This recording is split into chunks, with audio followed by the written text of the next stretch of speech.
నిర్గమాకాండము 2వ అధ్యాయం 12వ వచనం. మోషే 11వ వచనం కూడా చూద్దాం. మోషే తన జనులలో ఒక హెబ్రీయుని ఒక ఐగుప్తీయుడు కొట్టగా చూచెను. అతడు ఇటు అటు తిరిగి చూచి ఎవ్వడనూ లేకపోగా ఆ ఐగుప్తీయుని చంపి ఇసుకలో వాణ్ణి కప్పిపెట్టెను. ఈరోజు ఈ వాక్యం ద్వారా అనేకమైన ఆత్మీయ పాఠాలను మనము నేర్చుకోబోతున్నాం. కాబట్టి మనము జాగ్రత్తగా ఈ వాక్యాన్ని వినవలసిందిగా ప్రభు పేరట మనవి చేస్తున్నాను. మోషే సకల విద్యలను అభ్యసించాడు. మాటల యందును కార్యముల యందును ప్రవీణత కలిగిన వాడు అని అపోస్తుల కార్యంలో 7వ అధ్యాయంలో 22-23 వచనాల్లో మనకు కనబడుతుంది. ఐగుప్తు దేశంలో సకల విద్యలను అభ్యసించి అన్నిట్లో మోస్ట్ టాలెంటెడ్ పర్సన్గా మోషే ఉండి అన్నీ నేర్చుకొని ఒక టాలెంటెడ్ పర్సన్గా మోషే ఉన్న ఆ రోజుల్లో ఒకరోజు దేవుడిచ్చిన ఆలోచన, దేవుడిచ్చిన ప్రేరేపణ బట్టి ఒకరోజు ఆలోచించాడు తన ప్రజల యొద్దకు వెళదామని. అలా వెళ్ళడానికి బుద్ధి వచ్చినప్పుడు, బుద్ధి పుట్టినప్పుడు వెళ్ళి ప్రజల భారాలను చూశాడు. చాలా సంతోషం. ఇప్పుడు ఒక నిర్ణయం తీసుకోబోతున్నాడు. ఏంటా నిర్ణయం? ప్రజల భారాలను చూశాడు. ప్రజల భారాలను చూసిన తర్వాత వారు వెట్టి చాకిరీ చేస్తున్నారు. ఇలాంటి పరిస్థితుల్లో నేనేం చేయాలి? నేనేం నిర్ణయం తీసుకోవాలి? ఏ నిర్ణయం తీసుకుంటే బాగుంటుంది? నా ప్రజల కోసం నేను ఏదో ఒకటి చెయ్యాలి అని ఆలోచించాడు. నిజమేనండి. ఏ వ్యక్తి అయితే 10 మందికి మేలు చేయాలని ఆశిస్తాడో ఆ వ్యక్తిని దేవుడు బహుగా దీవిస్తాడు. ఈ సత్యాన్ని గ్రహించండి.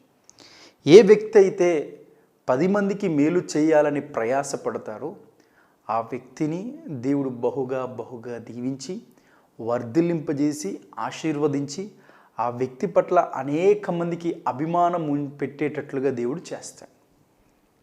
చూడండి, ఈ లోకంలో చాలామంది నాయకులుగా పిలువబడుతున్న వారు ఉన్నారు. ఈ లోకంలో నాయకులుగా జీవిస్తున్న వారు కూడా చాలామంది ఉన్నారు. ఎంతోమంది నాయకులు ఉన్నప్పటికీ కొంతమందిని మాత్రమే ప్రజలు గుర్తించుకుంటారు. కొంతమంది నాయకుల గురించి ప్రజలు మంచిగా మాట్లాడే ప్రయత్నం చేస్తారు. కొంతమంది నాయకుల గురించి మాత్రమే వారు మంచి ఉద్దేశం కలిగి ఉంటారు. చాలా తక్కువ నాయకులే ప్రజల గుండెల్లో గూడు కట్టుకొని పోతారు. ఎవరు వారు అని మనం ఆలోచన చేస్తే, ఏ నాయకుడైతే తమ ప్రజలకు మంచి చేయాలని ఆశించి స్వయాశక్తులు ప్రయత్నాలు చేసి ప్రజలకు మంచి చేస్తాడో, మంచి చేయాలని ఆలోచిస్తాడో, ఎప్పుడు మంచి ఆలోచిస్తాడో ఆ నాయకుడిని ప్రజలు గుర్తుపెట్టుకుంటారు. ఆ నాయకుడే కావాలి అని ప్రజలు పదే కోరుతారు. ఆ నాయకుడు మాకుంటే చాలు అని ప్రజలు ఆశిస్తారు. అలా ప్రజల అభిమానం పొందుకోవాలి అని అంటే ఆ నాయకుడు ప్రజలకు మంచి చేయాలనే ఆలోచన మొదట్లో రావాలి. ఈ రోజుల్లో పదవి వస్తే చాలు దోచుకోవడము, దాచుకోవడం అనేటటువంటి రోజుల్లో మనం వచ్చేసాం. చేతిలో డబ్బు వస్తే చాలు దీని కొంతవరకు మనం సహాయం చేస్తే బాగుంటుంది అనే ఆలోచన కంటే ఇదంతా నేనే దాచుకుంటే బాగుంటుందని ఆలోచించేవారే ఈ రోజుల్లో ఎక్కువైపోతున్నారు. కానీ మోషే తన ప్రజల గురించి ఏదో చెయ్యాలి అని ఆశించాడు. ఆశించి ఇప్పుడు ఒక నిర్ణయం తీసుకోబోతున్నాడు. ఆ నిర్ణయం ఎలా ఉంటుందో ఒక్కసారి మనం ఆలోచన చేసే ప్రయత్నం చేద్దాం. నిర్గమకాండము 2వ అధ్యాయము 12వ వచనంలో 11వ వచనంలో మనం చూస్తున్నాం. ఆ దినంలో మోషే పెద్దవాడు తన జనుల యొద్దకు పోయి వారి భారములను చూచెను. అప్పుడు అతడు తన జనుల్లో ఒక హెబ్రీయుని ఒక ఐగుప్తీయుడు కొట్టగా చూచెను. ఒక దృశ్యాన్ని ఇప్పుడు మోషే చూస్తున్నాడు. ఏంటి ఆ దృశ్యం అంటే, ఒక ఐగుప్తీయుడు ఒక హెబ్రీయుని కొట్టేస్తున్నాడు. మరి ఎందుకు కొడుతున్నాడో, ఎలాంటి పరిస్థితులు వచ్చినాయో, అక్కడ ఏం జరిగిందో మనకి పూర్తిగా రాయబడలేదు. కానీ బహుశా ఆ ఐగుప్తీయుడు అధికారి అవ్వచ్చు, హెబ్రీయుడు పని చేస్తున్నాడు కాబట్టి సరిగా పని చేయడేటటువంటి పరిస్థితి కావచ్చు, ఇంకా చేయమని ఇంకా అధిక భారాలు పెట్టుండొచ్చు. ఏది ఏమైనప్పటికీ ఐగుప్తీయుడు హెబ్రీయుడిని కొట్టడం చూశాడు. ఎవరు? మోషే. ఇప్పుడు మోషే తన ప్రజలను విడిపించడానికి ఆలోచన కలిగి ఉన్నాడు కదా. తన ప్రజలను ఈ వెట్టి చాకిరి నుండి విడిపించడానికి ఆలోచన కలిగి ఉన్నాడు కదా. ఫరోనా లేకపోతే నా దేవుడా అని ఆలోచించి దేవునికే ఎక్కువ ప్రాధాన్యత ఇచ్చాడు కదా. ఐగుప్తు దేశమా లేకపోతే ఇజ్రాయేలీల దేశం, ఇజ్రాయేలుల ప్రజలా అని ఆలోచిస్తే ఇజ్రాయేల్ ప్రజలే నా ప్రజలు అని భావించాడు కదా మోషే. ఇన్ని ఆలోచించిన మోషే తన నిర్ణయము తీసుకునేటటువంటి పరిస్థితుల్లోనికి వచ్చినప్పుడు ఆ పరిస్థితి ఎలాంటిదో చెప్పే ప్రయత్నం చేస్తున్నాను వినండి. ఐగుప్తీయుడు హెబ్రీయుణ్ణి కొట్టే పరిస్థితిలో చూసినప్పుడు మోషే వెంటనే తొందరపడ్డాడు. ఆ తొందరపడి ఆ ఐగుప్తీయుణ్ణి ఒక్క దెబ్బలో కొట్టి చంపేశాడు. ఇదే ఈరోజు మనం ధ్యానించబోతున్నాం. మోషే చాలా జ్ఞానవంతుడు. మోషే చాలా నేర్పరి గలవాడు. మోషే సకల విద్యలను అభ్యసించినవాడు. మోషే మాటల యందును ప్రవీణత గలవాడు. మోషే కార్యముల యందును ప్రవీణత గలవాడు. ఇన్ని కలిగి ఉన్న మోషే ఎందుకోనండి మోషేలో ఒకటి దాగి ఉండిపోయింది. ఆ ఒకటేంటో తెలుసండి? తొందరపాటు తత్వం. తొందరపడిపోయాడు. తొందరపడిపోయి చెయ్యి చేసుకుని ఐగుప్తీయుని కొట్టి చంపేశాడు. దీన్నే తొందరపాటు అని అంటారు.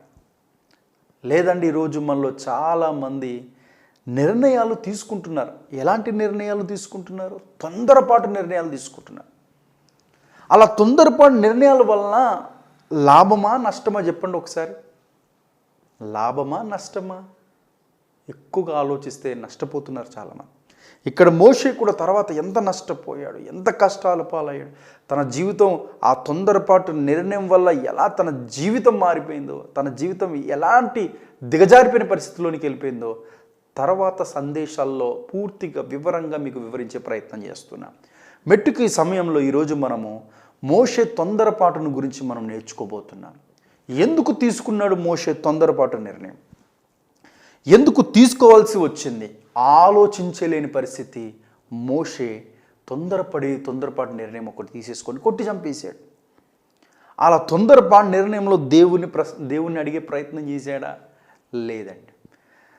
దేవుని యొక్క సమయం కోసం ఎదురు చూశాడా? లేదండి. లేకపోతే దేవుడు చెప్పేది ఏంటి అని ఎదురు చూశాడా? లేదండి. కంట్రోల్ లేకుండా, సెల్ఫ్ కంట్రోల్ లేకుండా వెంటనే ఐగుప్తుని కొట్టి చంపేశాడు. బైబిల్లో ఓ మాట మీకు చూపిస్తాను. సామెతల గ్రంథం 16వ అధ్యాయం. సామెతల గ్రంథం 16వ అధ్యాయం 32వ వచనాన్ని మనం చూద్దాం. సామెతల గ్రంథం 16వ అధ్యాయం 32వ వచనాన్ని మీకు చూపించే ప్రయత్నం చేస్తున్నాను. జాగ్రత్తగా మీరు కూడా చూడవలసిందిగా కోరుతున్నాను. 16వ అధ్యాయం 32వ వచనం. పరాక్రమశాలి కంటే దీర్ఘశాంతము గలవాడు శ్రేష్ఠుడు. పట్టణము పట్టుకునివాని కంటే తన మనస్సును స్వాధీనపరుచుకునివాడు శ్రేష్ఠుడు అని పరిశుద్ధ గ్రంథం సెలవిస్తుంది. ఏముందండి? పరాక్రమశాలి కంటే దీర్ఘశాంతము గలవాడు శ్రేష్ఠుడు.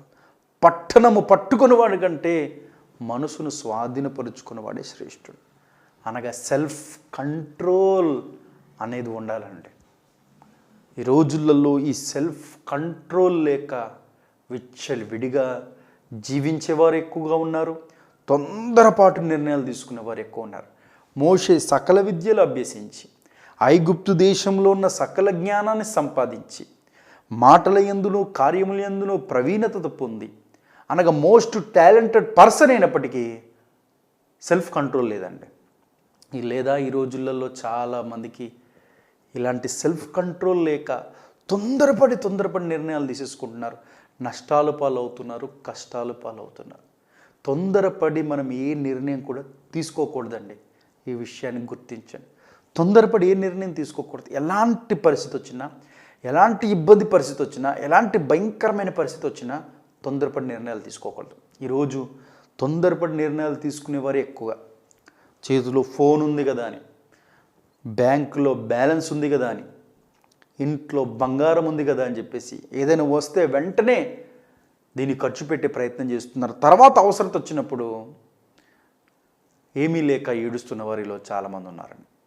దేవుడు ఈరోజు మనతో మాట్లాడుతున్నాడు. ఏంటో తెలుసా అండి? తొందరపాటు నిర్ణయాలు తీసుకోకండి. అది మనకి ఏమాత్రము కూడా మంచిది కానే కాదు. మోషే తొందరపడి నిర్ణయం తీసుకున్నాడు. తర్వాత తన జీవితం కష్టాలు పాలవ్వాల్సి వచ్చింది. ఈరోజు ఈ వాక్యం వింటున్న ప్రియ సహోదరుడా, సహోదరి, దేవుని బిడ్డలారా, దయచేసి వినండి. మీ జీవితంలో ఎలాంటి పరిస్థితులు వచ్చినా, ఎలాంటి ఇబ్బందికరమైన పరిస్థితి వచ్చినా వెంటనే కాసేపు వెయిట్ చేయండి, కాసేపు ఆలోచించండి, దేవుని సమయాన్ని కోరుకోండి. దేవుని సమయానికి మీరు సమయం ఇవ్వండి. దేవుని సమయానికి మీరు సమయాన్ని ఇస్తే అది మీ జీవితానికి ఆశీర్వాదం. అలా కాదని తొందరపాటు నిర్ణయాలు తీసుకుంటే నష్టపోతారు. మనకి ఆత్మఫలములలో ఒక ఫలం ఏంటో తెలుసా అండి? దీర్ఘశాంతం. ఆత్మఫలాలు ఎన్నంటే ఏం చెప్తారండి? మీరు దేవుని వాక్యాన్ని బాగా ధ్యానించేవారైతే చెప్తారు.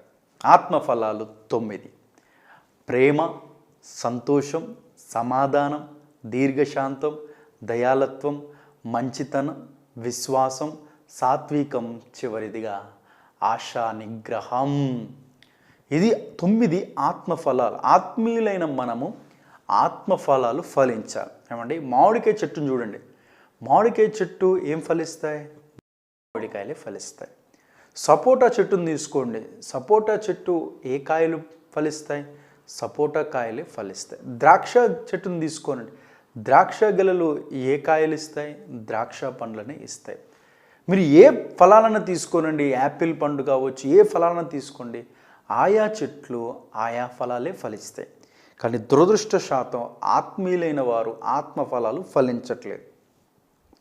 ఆత్మఫలాల్లో ప్రేమ, సంతోషం, సమాధానం, దీర్ఘశాంతం, దయాళత్వం, మంచితనం, విశ్వాసం, సాత్వికం, ఆశా నిగ్రహం 9 ఆత్మఫలాలు ఉంటాయి. తెలుసా అండి మీకు? గలతీలకు రాసిన పత్రిక 5వ అధ్యాయం 22వ వచనంలో 9 ఆత్మఫలాల గురించి మనకు రాయబడింది. ఆ 9 ఆత్మఫలాల్లో చివరిది దీర్ఘశాంతం. ఈరోజు ప్రతి ఒక్కరికి సెల్ఫ్ కంట్రోల్ అనేది ఉండాలి. తొందరపడి నిర్ణయం తీసుకోకూడదు. చాలామంది ఈరోజు తొందరపడి నిర్ణయాలు తీసుకుంటున్నారు, తొందరపడి పాపం చేస్తున్నారు, తొందరపడి ఏదేదో కార్యాలు చేస్తున్నారు, తర్వాత నష్టపోతున్నారు, కష్టాలు పాలైపోతున్నారు. ఫోన్ ఆపరేట్ చేస్తున్నవారు తొందరపడి చూడకూడని వెంటనే చూసేసే ప్రయత్నం చేస్తున్నారు. ప్రతి ఒక్కరికి సెల్ఫ్ కంట్రోల్ ఉండాలండి. దేవుడు మనకు ఇంద్రియ నిగ్రహము కలిగిన శక్తిని మనకిచ్చాడు. సెల్ఫ్ కంట్రోల్ అనేది మనకిచ్చాడు. నువ్వు నిజంగా సెల్ఫ్ కంట్రోల్ అనేది నువ్వు కలిగి ఉన్నప్పుడు నువ్వు ఏ పాపాన్నైనా నువ్వు జయించగలుగుతావు. నో అని పాపానికి నువ్వు చెప్పగలుగుతావు. అలాంటి సెల్ఫ్ కంట్రోల్ అనే ఆత్మఫలమును నువ్వు ఫలించవలసిందిగా ప్రభు పేరట మనవి చేస్తున్నాను. ఆనాడు మోషేనండి, అన్నీ ఉన్నప్పటికీ సెల్ఫ్ కంట్రోల్ లేదండి మోషే. ఈ రోజుల్లో ఎంతమంది అన్ని ఇళ్లల్లో సెల్ఫ్ కంట్రోల్ లేకుండా కంట్రోల్ తప్పి జీవిస్తున్నారు. భర్త కంట్రోల్ తప్పి అరుస్తాడు, కంట్రోల్ తప్పి భార్యను కొట్టే ప్రయత్నం చేస్తాడు. భార్య కంట్రోల్ తప్పి సెల్ఫ్ కంట్రోల్ లేక చీటికి మాటికి అరుపులు, కేకలు, గిన్నెల శబ్దాలు అలా ఉంటున్నాయా మీ కుటుంబంలో? అయితే మీరు సెల్ఫ్ కంట్రోల్ కలిగి జీవించండి, అనగా దీర్ఘశాంతము కలిగి ఉండండి. ఏ ఇంటిలోనైతే అరుపులు, కేకలు ఉంటాయో చెప్తున్నానండి, ఆ ఇంట్లో సైతాను రాజ్యం ఏలబోతున్నాడు. సైతానే ఆ కుటుంబాన్ని పరిపాలిస్తున్నాడు. ఏ ఇంట్లోనైతే శాంతము, సమాధానం ఉంటుందో, సమాధానము కర్త అయిన నా ప్రభు అయిన యేసుక్రీస్తు ఆ ఇంటికి యజమానుడిగా ఉంటాడు. మరి మీ ఇల్లు అరుపులు, కేకలతో ఉన్న ఇల్లా, లేకపోతే శాంతి, సమాధానం కలిగిన ఇల్లా? మీ ఇల్లు శాంతి, సమాధానం కలిగిన ఇల్లుగా మీరు ఉండాలంటే, మీ కుటుంబం ఉండాలంటే, మీ కుటుంబంలో సమాధానకర్త అయిన నా ప్రభు అయిన యేసుక్రీస్తు ప్రభువును ఆహ్వానించండి. నా ప్రభు అయిన యేసుక్రీస్తు వారు మీ కుటుంబంలో యజమానుడిగా ఉండి మీకు శాంతి సమాధానం అనుగ్రహిస్తాడు. అలా కాకుండా ఇంట్లో అరుపులు కేకలు వేస్తున్నారా, మీ పిల్లలకు కూడా మీ అరుపులు కేకల వల్ల మీ పిల్లలకే విసుకొచ్చేస్తుందా, వారు చెవులు మూసేసుకుంటున్నారా, బయటికి వెళ్ళిపోతున్నారా మీ అరుపులు కేకల వల్ల, అది చాలా ప్రమాదకరం. సైతాను ఏలుబడి చేస్తున్నాడు మీ కుటుంబాన్ని. ఇది గుర్తించండి. దీర్ఘశాంతం కలిగి ఉండండి. ఆనాడు మోషే తొందరపడి ఒక నిర్ణయం తీసేసుకున్నాడు. ఐగుప్తీయుని చంపిపడేశాడు. ఈ తొందరపాటుతనమే మోషేను తర్వాత కష్టాలు పాలు చేసింది. మనం ఇక నుంచి తొందరపాటు అనే తత్వానికి దరిదాపులు రానివ్వకుండా దీర్ఘశాంతం కలిగి, నెమ్మది కలిగి, ఆలోచించేటటువంటి మనసు కలిగే వారుగా మనం ఉందాం. ఒక భక్తుడిని చూపిస్తాను. ఆ భక్తుడు ఎంత దీర్ఘశాంతం కలిగిన ఆలోచనలు తీసుకున్నాడు. తొందరపడి నిర్ణయాలు తీసుకోకుండా దేవుని చిత్త ప్రకారంగా ఎలా నిర్ణయాలు తీసుకున్నాడో, ఆ భక్తుని దేవుడు ఎలా ఫలించాడో మీకు చెప్పే ప్రయత్నం చేస్తాను, వినండి. ఆ భక్తుడు ఎవరో కాదు, దావీదు దేవుని హృదయానుసారుడు. సమూయేలు మొదటి గ్రంథంలో దావీదు గురించి అద్భుతంగా రాస్తూ ఒక సందర్భం వస్తుంది. ఆ సందర్భం చెప్పే ప్రయత్నం చేస్తున్నాను, వినండి. దావీదు రాజుగా ఉన్నారు. అలా రాజ్య పరిపాలిస్తూ ఉన్నప్పుడు ఎప్పుడు కూడా ఇజ్రాయేలీలకు ఫిలిస్తీయులకు ఎప్పుడు కూడా యుద్ధాలు జరుగుతూ ఉండేటి. అనేక సార్లు దేవుడు ఇజ్రాయేల్ పక్షమున ఉండి ఇజ్రాయేలీలకు విజయాన్ని ఇచ్చేవాడు. కొన్ని సందర్భాల్లో ఇజ్రాయేల్లో మాటినకపోతే దేవునికి దూరంగా జీవిస్తున్నట్లయితే వారికి దేవుడి ప్రేమేంటో వారికి మరలా తెలుసుకునేటట్లు, వారు దేవుడు ఎంత ప్రాముఖ్యం వారు తెలుసుకునేటట్లు కొన్నిసార్లు ఇజ్రాయేల్ ప్రజలను ఫిలిస్తీన్ల చేతికి అప్పగించేవారు. ఇది ఎప్పుడు కూడా ఇజ్రాయేలీలకి ఫిలిస్తీన్లకు జరిగేటటువంటి యుద్ధం. ఒకరోజు దావీదు రాజు గారికి ఒక వర్తమానం వచ్చింది. ఆ వర్తమానం ఏంటంటే, రాజుగారు, అయ్యా, ఫిలిస్తీయులు కాయల మీద పడి ధాన్యాన్ని దోచుకుంటున్నారు, అలా దోచుకోవడానికి రాబోతున్నారు. కాబట్టి ఇప్పుడు మనం యుద్ధానికి వెళ్ళి ఫిలిస్తీని ఓడిద్దాం అనే వార్త వచ్చినప్పుడు, మీకు విషయం తెలుసండి, దావీదు యుద్ధ వీరుడు, యుద్ధ శూరుడు. దావీదు యుద్ధానికి వెళ్ళాడంటే విజయంతోనే తిరిగి వచ్చేవాడు. అలాంటి యుద్ధ వీరుడు, యుద్ధ ప్రవీణుడు, యుద్ధ శూరుడు, గొలియాతుని ఓడించిన వాడు, ఇలాంటి ధైర్యం కలిగిన, సాహసం కలిగిన వాడు దావీదు. యుద్ధ వార్త రాగానే, అవునా, ఫిలిస్తీన్లు కాయల మీద పడి ధాన్యం దోచుకోవడానికి వస్తున్నారా, రండి వెళ్దామని వెంటనే వెళ్ళి ఫిలిస్తీన్లతో యుద్ధం చేయలేదండి. ఏం చేశాడో తెలుసా అండి? మీరు తర్వాత చదువుకోండి, సమూయేలు మొదటి గ్రంథంలో ఉంటుంది. దావీదు సరాసరి దేవుని దగ్గరికి వచ్చి మోకరిల్లి ప్రార్థన చేస్తూ, ప్రభువా, నా దేవా, యుద్ధ ప్రకటన వచ్చింది నాయనా, ఇప్పుడు నన్ను ఏ నిర్ణయం తీసుకోమంటారు చెప్పు. ఏ నిర్ణయం తీసుకుంటే నాకు నా రాజ్యానికి క్షేమమో చెప్పు. వెళ్ళమంటావా, వెళ్ళొద్దంటావా, వెళ్ళమంటావా, వెళ్ళొద్దంటావా అని దావీదండి దేవుని యొద్ద విచారణ చేశాడు. అలా దావీదు దేవుని యొద్ద విచారణ చేసినప్పుడు దేవుడు అద్భుతంగా మాట్లాడతాడు. నాయనా దావీదు, నేను నీకు తోడుగా ఉంటాను, నువ్వు వెళ్ళు అని దేవుడు దావీదుతో మాట్లాడినప్పుడు, దేవుని అనుగ్రహం పొందుకొని, దేవుని దగ్గర జవాబు పొందుకొని దావీదు వెళ్ళినప్పుడు విజయంతో తిరిగి వస్తాడండి సంతోషంగా. విజయంతో, ఆనందంతో తిరిగి వస్తాడండి సంతోషంగా. తర్వాత మరొక పరిస్థితుల్లో దేవుడు వద్దంటాడు, అప్పుడు వెళ్ళాడు. అనగా ఇదంతా ఎందుకు చెప్పానంటే, ఒక భక్తుడు దేవునికి ప్రార్థన చేస్తే దేవుడు ఖచ్చితంగా ఏ నిర్ణయం తీసుకోవాలో తెలియజేస్తాడు.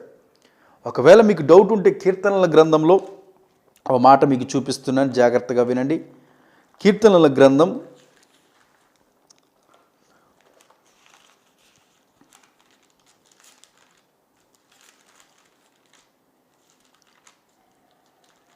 32వ అధ్యాయం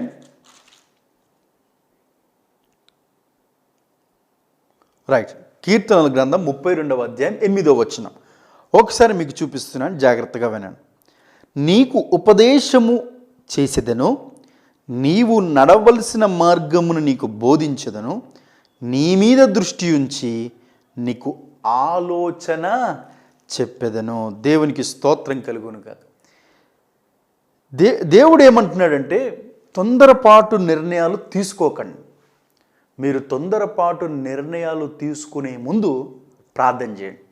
పాస్టర్ గారు, అంత ఏదో ఒక డిసిషన్ తీసుకోవాల్సిన సమయంలో దేవునికి ప్రార్థన చేస్తే దేవుడు ఎలా చెప్తాడండి? దేవుడు ఏ నిర్ణయం తీసుకోమని చెప్తాడండి?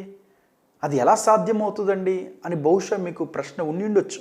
దానికి జవాబు చెప్పడానికి ఇందాక మీకు వాక్యం చదివించాను. కీర్తనల గ్రంథం 32వ అధ్యాయం 8వ వచనం, నీకు ఉపదేశము చేసేదను, నీవు నడవలసిన మార్గమును నీకు బోధించదను, నీ మీద దృష్టి ఉంచి నీకు ఆలోచన చెప్పెదను.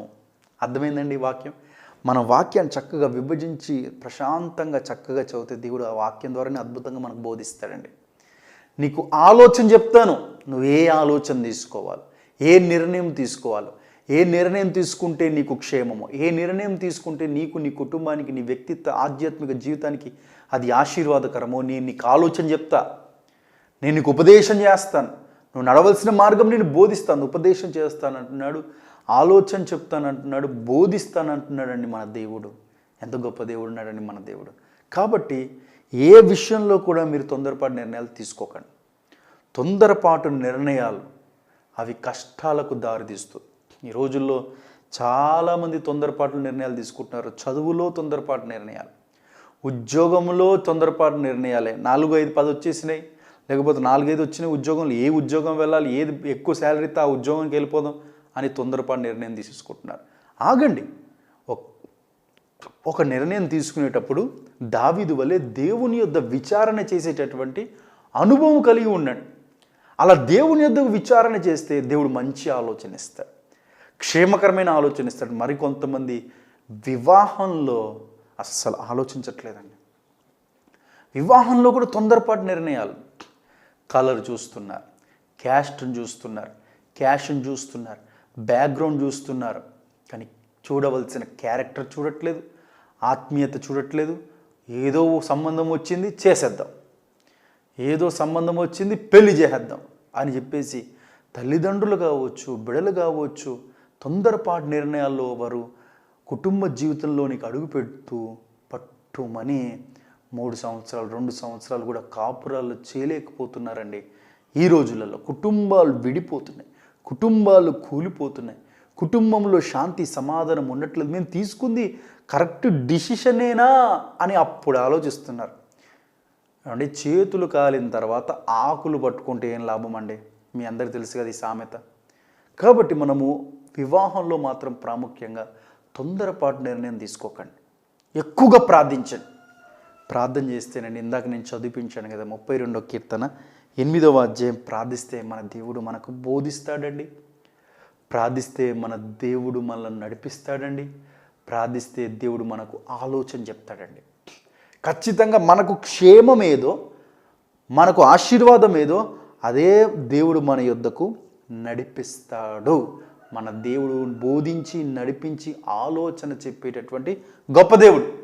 కాబట్టి వివాహ విషయంలో 1కి 10 సార్లు దేవుని సన్నిధిలో మొరపెట్టి విచారణ చేసి దేవుని సన్నిధిలో ప్రార్థన చేసినట్లయితే ప్రార్థన పూర్వకంగా ఒక నిర్ణయం తీసుకోండి. అప్పుడు దేవుడు ఇస్తాడు మంచి ఆలోచన. ఆ నిర్ణయం ప్రకారంగా మీరు వెళ్తే మీ బిడ్డలకు ఒకవేళ వివాహం చేయాలనుకుంటే ఆ బిడ్డల జీవితాలు ఆశీర్వాదకరంగా ఉంటాయి.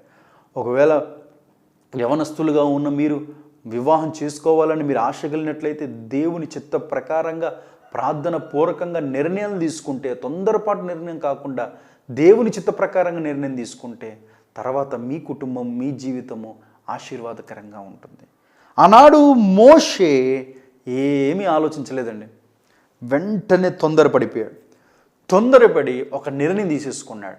ఆ నిర్ణయము తనను కష్టాలు పాలు చేసేటటువంటి నిర్ణయం, తనను నష్టాలు పాలు చేసేటటువంటి నిర్ణయం.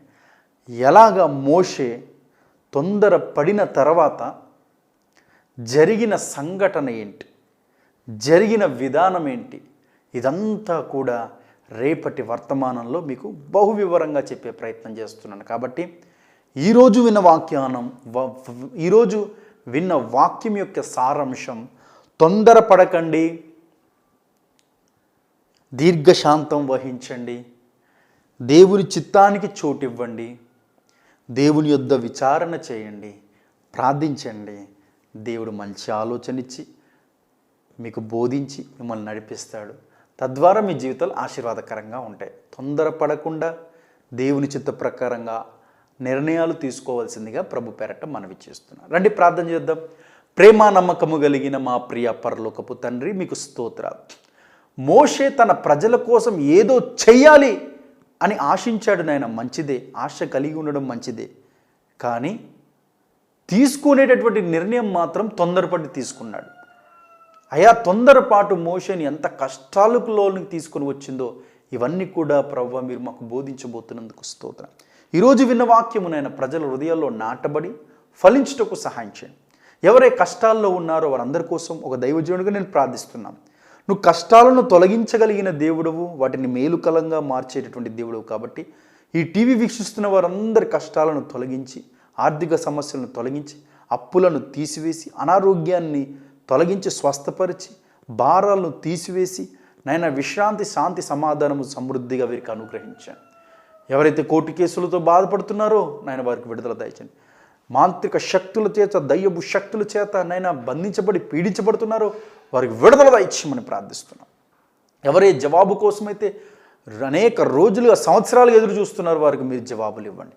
అన్ని విషయాల్లో మీరే కృపతో నింపి అందరినీ మీరు ఆశీర్వదించి వర్ధిల్లింపచేయమని ఈ టీవీ ప్రోగ్రాం, ఈ సేవ, ఈ టీవీ పరిచర్యను బహుగా ఆశీర్వదించండి. దీని సేవకుడికి, ఈ పరిచర్యకు సహకారులుగా కొన్ని కుటుంబాలు లేవనెత్తండి నాయన. ఆ కుటుంబాలను ప్రభువా మీరు ఈ సేవకుడికి పరిచయించండి. తద్వారా ఇంకా ఈ సేవ విస్తృతంగా ప్రకటించడానికి సహాయం చేయండి. అయా ప్రభు, మా పరిచర్య కోసం ప్రార్థన చేస్తున్నాం. సంఘముకు స్థలము కావాలని ఆయన అనుగ్రహించండి. పరిచర్య విస్తరించబడాలని ఆయన ఆశీర్వదించండి. అనేక ప్రాంతాల్లో ప్రభువా నాయన అతని సువార్త కుడికలను ఏర్పాటు చేయాలి. దానికి మీరే సమకూర్చండి. రానున్న దినాల్లో ఈ దీన సేవకుడిని పరిచయను బహుగా ఆశీర్వదించి విస్తరించబోతున్నందుకు స్తోత్ర. అలాగే ఈ ఛానల్ వారిని, యాజమాన్యం అందరినీ కూడా దీవించి ఛానల్ని విస్తరించి అభివృద్ధి చేసి మీరే నడిపించమని, మరలా రేపటి వర్తమానం కోసం మమ్మల్ని సిద్ధపరచమని యేసుక్రీస్తు నామములో ఈ ప్రార్థనని వేడుకుంటున్నాం తండ్రి, ఆమేన్. ఇప్పటి వరకు శ్రేష్టమైన, దివ్యమైన, బహుశక్తివంతమైన వాక్యాన్ని మీరు విన్నారు కదండి. విన్న వాక్యం ఈ వాక్యం మీకు ఆశీర్వాదకరంగా ఉన్నట్లయితే మీరు ఈ పరిచర్యకు దీవెనకరంగా మారవలసిందిగా కోరుతున్నాను. టీవీలో నెంబర్ కనబడుతుంది కదండి, అది ఈ సేవకుడి నెంబరే. మీరు కాల్ చేయండి, మీకోసం ప్రార్థన చేస్తాను. ఒకవేళ ఈ సేవకు మీరు సహకారులుగా ఉండాలని, అంటే ఈ టీవీ ప్రోగ్రాంకి మీరు స్పాన్సర్ చేయాలని మీకు ఆశ కలిగి, అట్టి దైవ ప్రేరేపణ మీకు ఉన్నట్లయితే టీవీలో నెంబర్ ఉంది కదండి, అదే మా ఫోన్పే, గూగుల్ పే, దాని ద్వారా మీరు కానుకలు పంపించవచ్చు. అదే సమయంలో మీరు ఫోన్ చేయండి, మీరు ఎలా సహాయపడగలరో మేము చెప్పే ప్రయత్నం చేస్తాం. మరలా రేపు ఇదే సమయానికి మనం అందరం కూడా కలుసుకుందాం. ప్రతిరోజు మనం రక్షించే వాక్యము 8:30 గంటలకు బ్లెస్సింగ్ టీవీలో వస్తుంది. చూడండి, దైవ ఆశీర్వాదాలు పొందండి. దాటి దేవుని యొక్క మహాకృప మీ అందరికీ సదాకాలం తోడైనను గాక. God bless you all.